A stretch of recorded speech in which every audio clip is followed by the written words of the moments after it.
আপোনালোকৰ খবৰ নিশ্চয় ভাল, মোৰো খবৰ ভাল। তো জোনা ব্লগলৈ স্বাগতম জনাইছোঁ।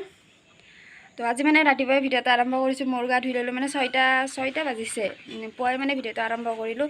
কাৰণ ৰাতিপুৱা 4টা বজাতে উঠিলোঁ আৰু যিহেতু দুৰ্গা পূজা আজি হ'ল সপ্তমী, তো সেইটো কাৰণে সকলোকে দুৰ্গা পূজা শুভেচ্ছা যাচিছোঁ।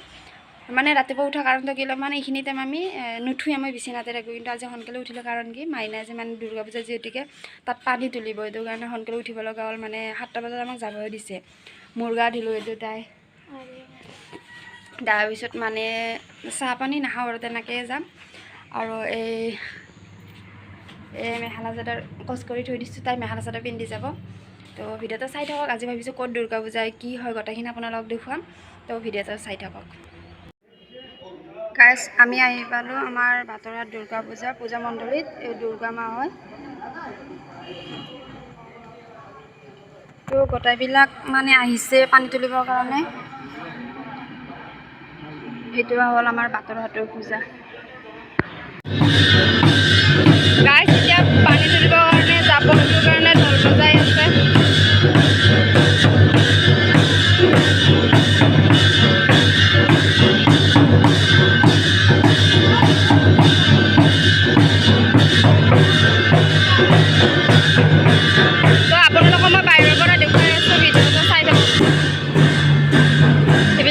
দোকান দিছে গাইজ, তো চাই লওক বাহিৰৰ পৰা। এইটো হ'ল আমাৰ দুৰ্গা পূজা মন্দিৰ। তো ভিতৰত ঢোল বজাই আছে। এইবাৰ মানে পূজাখন বহুত ধুনীয়াই হৈছে, কাৰণ মানে আমি যিমান সৰুৰ পৰা দেখা পাইছোঁ, কিন্তু এনেকুৱা মানে হেৰি কৰা নাছিল, পেণ্ডেল বা পূজা সজা নাছিল। বহুত ধুনীয়া কৰিছে।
গাইজ ভিডিঅ'টো চাই কেনেকুৱা লাগিল কমেণ্টত ক'ব আৰু মানে মই কথা বহুতে কম কৈছোঁ মানে বহুত দিগদাৰ হয় বহুত গণ্ডগোল হৈ আছে মানে এইগিলা বজাই আছে কথা ক'লেও শুনা নাপাব সেইটো কাৰণে মই ভিডিঅ'টো তেনেকৈ বনাই দিলোঁ আৰু ভিডিঅ'টো কেনেকুৱা লাগিল চাই ক'ব আৰু ক'ত ক'ত দুৰ্গা পূজা চলি আছে কমেণ্টত জনাব আৰু লাইক কমেণ্ট শ্বেয়াৰ ছাবস্ক্ৰাইব কৰি দিব প্লিজ আৰু দুৰ্গা পূজাত আৰু ভিডিঅ' এটা দিম নেক্সট ভিডিঅ' মানে পাব আৰু ইয়াত দুৰ্গা পূজা কি হয় আমাৰ ইয়াতো আপোনালোকক গোটেইখিনি দেখুৱাম আৰু আপোনাৰ লগত তাত এনেকৈ পানী তুলিব যায় নে নাযায় কমেণ্ট কৰি জনাব প্লিজ তো তেতিয়াহ'লে বাই এতিয়া মই ঘৰ পাম আৰু বাই